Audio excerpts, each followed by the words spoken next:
Salam saudara terkasih yang ada di dalam Tuhan. Bagaimana kabarnya saat ini? Semoga semuanya baik-baik aja. Tetap stay di rumah, jangan pergi kemana-mana kalau nggak ada hal yang penting seperti itu.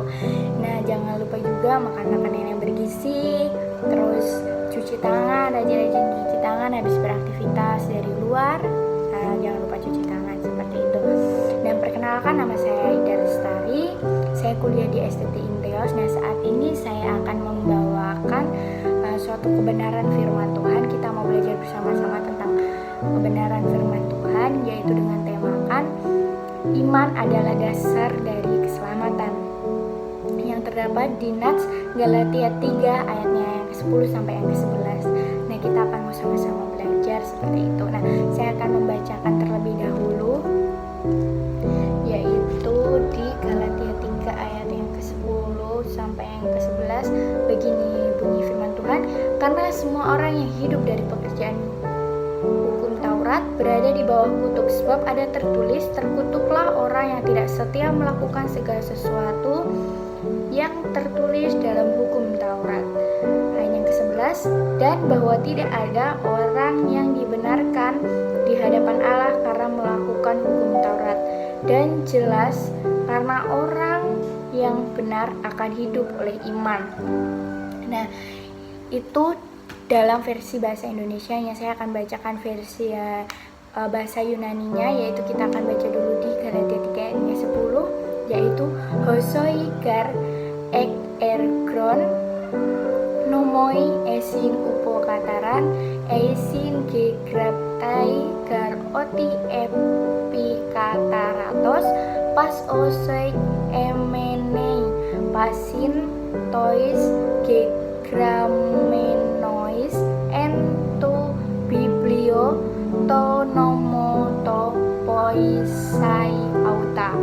Nah, ini adalah berbicara tentang berkat dan kutuk seperti itu. Nah, berkat dan kutuk ini berbicara tentang, yaitu di mana orang-orang yang diberkati Tuhan itu adalah orang-orang yang saat itu atau zaman sekarang pun, yaitu orang-orang yang taat akan Tuhan seperti itu. Nah, sedangkan kutuk itu berbicara tentang di mana orang-orang yang tidak pernah taat dan setia sama Tuhan seperti itu. Nah, pada bangsa Yahudi atau zaman dahulu, yaitu di mana orang-orang Yahudi itu di saat dia melakukan suatu kesalahan atau mereka mendapatkan hukuman, yaitu hukuman cambuk di dalam bangsa Yahudi. Nah, bersamaan dengan dia dicambuk itu, dia akan yaitu dibacakan hukum Taurat seperti itu, kutuk-kutuk hukum Taurat itu. Nah, jadi di saat dia dicambuk, dia akan dibacakan tuh kutuk-kutuk hukum Taurat tersebut. Nah, seperti itu. Nah, di sini yang harus kita mengerti adalah kalau orang itu mencari suatu pembenaran dalam hukum Taurat itu yang terdiri dari banyaknya suatu pelanggaran, banyaknya suatu larangan-larangan atau perintah-perintah seperti itu. Nah, mereka itu hanya akan mendapatkan kutuk. Karena apa? Alasannya yaitu karena semua orang itu tidak akan pernah mampu dan tidak akan pernah bisa yaitu melakukan semuanya, melakukan semua hukum Taurat tersebut. Padahal di dalam hukum Taurat itu tidak ada pengampunan seperti itu. Jadi kalau melakukan satu kesalahan ya harus ada hukumannya seperti itu, harus ada kutuk-kutuk yang dibacakan seperti itu, apa yang menjadi konsekuensinya seperti itu. Nah, karena saking banyaknya larangan, saking banyaknya perintah, semua orang itu tidak akan pernah bisa, atau dia harus melakukannya itu dengan yaitu berbuat baik seperti itu. Nah, di sini sama halnya seperti contohnya kita yang berada di suatu mungkin di asrama atau di manapun itu pasti ada larangannya. Kita sekolah itu ada larangannya, kita bekerja itu pasti ada larangannya, ada perintahnya seperti itu. Nah, di saat kita kayak sekolah contohnya nih ya, kayak saya kayak di asrama seperti itu. Nah, di asrama itu ada suatu peraturan, yaitu dimana kita itu diajari kita harus taat, kita harus disiplin seperti itu. Jadi kita nggak boleh keluar tanpa izin. Kita itu kalau kemana-mana ya kita harus izin seperti itu. Kita harus ngedoa asrama seperti itu. Kita harus doa pagi, piston seperti itu. Nah, di sini jika kita melanggar suatu aturan itu, kita akan mendapatkan sanksinya seperti itu. Nah, kita akan mendapat sanksinya seperti itu. Nah, hukumannya apa? Ya hukumannya itu kita akan mendapatkan poin seperti itu. Nah, karena kasih karunia nih ya dari dosen-dosen nih. Nah, seperti itu. Jadi karena kasih karunia dari dosen-dosen, nah di sini itu para mahasiswa masih mendapatkan yaitu kelonggaran seperti itu. Coba saja kita bayangkan atau kita pikirkan bahwasanya ini kalau keluar satu kali dapat poin 3, terus dia satu hari itu keluar bisa 3 kali, langsung lah dia kena kena poin yang sangat banyak, dan itu bisa saja mengacaukan sekolahnya dia seperti itu. Nah, karena kasih karunia dari dosen-dosen, dia masih dapat dispensasi atau mereka masih dapat yang namanya kelonggaran seperti itu. Oke, kita langsung masuk aja di materi seperti itu. Nah, maknanya apa dari bahasa Yunani itu? Makna dari bahasa Yunani tersebut yaitu di sini kata penghubung karena atau gar dalam bahasa Yunani menunjukkan bahwa Paulus mengembangkan pemikirannya. Nah, pemikirannya seperti apa? Kita akan belajar. Nah, selanjutnya. Sedangkan kata semua orang atau hosoi menyatakan bahwa tidak ada pengecualian. Yang namanya kata semua orang itu kan berarti kan pengecualian, tidak ada pengecualian seperti itu. Jadi kalau semua orang yaitu ya semuanya dipukul rata seperti itu. Nah, kata dari X itu menunjukkan identitas mereka, identitas bangsa Yahudi. Nah, bangsa Yahudi itu identitasnya apa?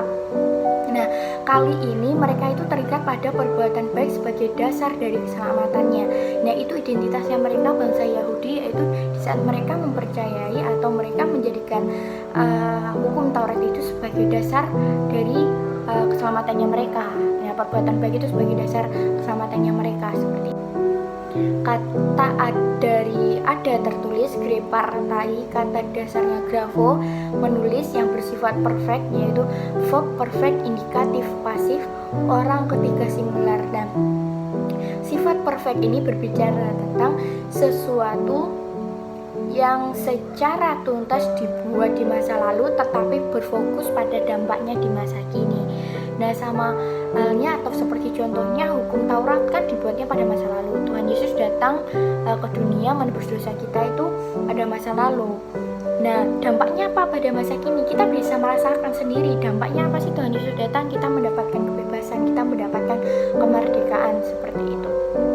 Nah, kata melakukan atau emeno itu memiliki arti memegang yang berarti tetap memelihara atau tetap menaati seperti itu. Nah, di sini Paulus mengembangkan pemikirannya dan ia menyatakan bahwa tidak ada pengecualian atau satupun jika orang yang hidup dari pekerjaan hukum Taurat itu terus-menerus itu dia akan berada di bawah kutuk. Nah, jadi di sini Paulus dia itu menyatakan bahwasannya di dalam hukum Taurat itu tidak ada pembenaran. Di dalam hukum Taurat, jika orang hidup dalam hukum Taurat, dia akan terus-menerus hidup atau berada di dalam kutuk seperti itu. Nah, yang jelas atau yang harus jelas di sini adalah orang yang mencari pembenaran dalam hukum Taurat itu harus benar-benar 100% sukses seperti itu dalam perbuatannya. Karena apa? Karena tidak ada pengampunan di luar dari Kristus.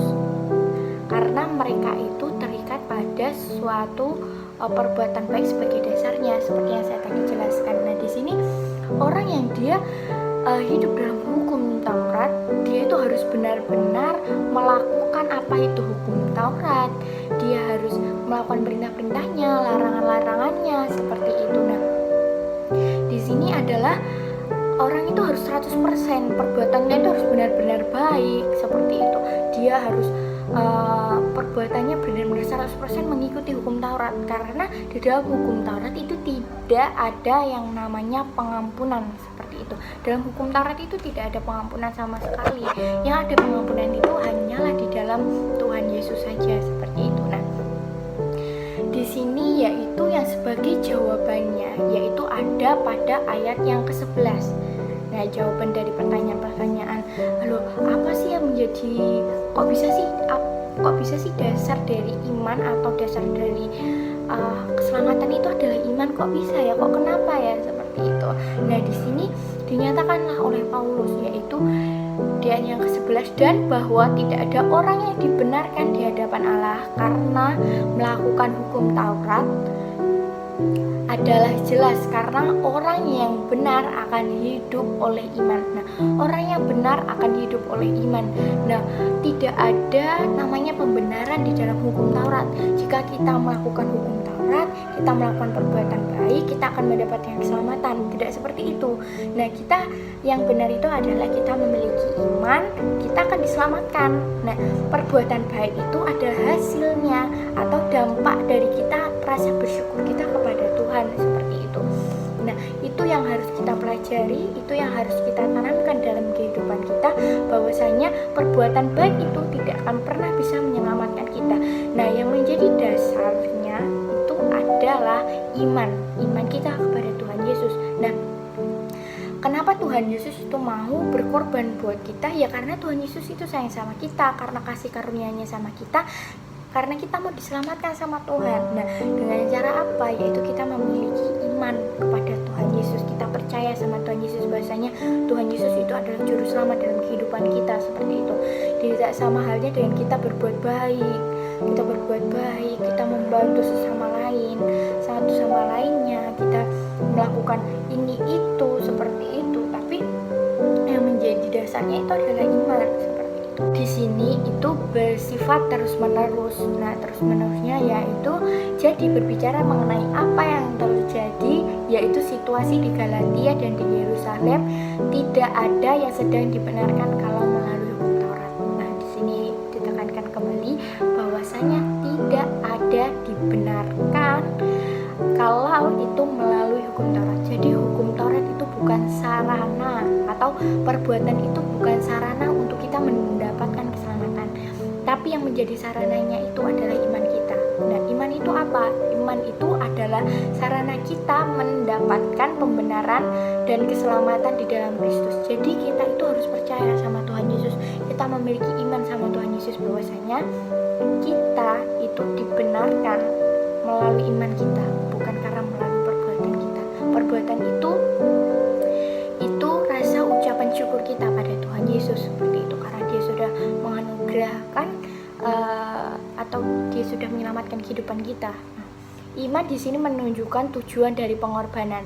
Nah, tujuan dari pengorbanan itu apa? Supaya kita diselamatkan. Nah, iman itu menunjukkan hal itu gitu loh, menunjukkan bahwasanya tujuan dari pengorbanannya Tuhan itu untuk menyelamatkan kita, seperti itu. Karena tujuan dari pengorbanan itu adalah penebusan yang mendatangkan keselamatan. Di sini sudah dijelaskan kembali. Karena tujuan dari pengorbanan adalah penebusan yang mendatangkan keselamatan. Penebusan pengorbanan Tuhan Yesus itu Dia datang buat kita untuk mendatangkan keselamatan dalam kehidupan kita.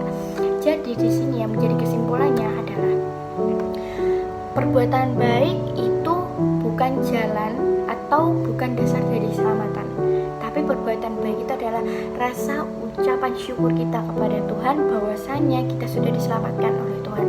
Nah, iman itu adalah dasar dari keselamatan kita. Dasar apa? Yaitu dasar bahwasanya kita sudah diselamatkan sama Tuhan. Dasarnya itu adalah iman kita, iman percaya kita kepada Tuhan, seperti itu. Nah, itu aja teman-teman yang bisa saya bagikan kepada teman-teman semuanya. Kiranya teman-teman semuanya pada saat ini, siang hari ini mendapatkan suatu pembenaran. Oh, ini yang menjadi kebenaran firman Tuhan itu adalah perbuatan baik itu. Oh, bukan kita melakukan perbuatan baik loh, kita itu diselamatkan, tapi yaitu jika memiliki iman pada Tuhan, seperti itu. Kiranya firman Tuhan pada hari ini memberkati kita semua, menjadikan kita semua tetap memiliki iman teguh di dalam Tuhan, seperti itu. Kita juga harus mengimani bahwasanya virus corona ini akan cepat berlalu, seperti itu, supaya tidak membuat semuanya semakin kacau, seperti itu ya teman-teman semuanya.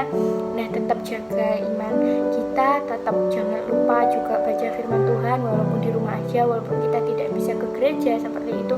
Kita harus tetap menyembah Tuhan, memuji Tuhan di rumah, kita mendengarkan firman Tuhan, dan kita mengimani apa yang menjadi firman Tuhan yang kita dengar, seperti itu. Nah, itu aja teman-teman semuanya.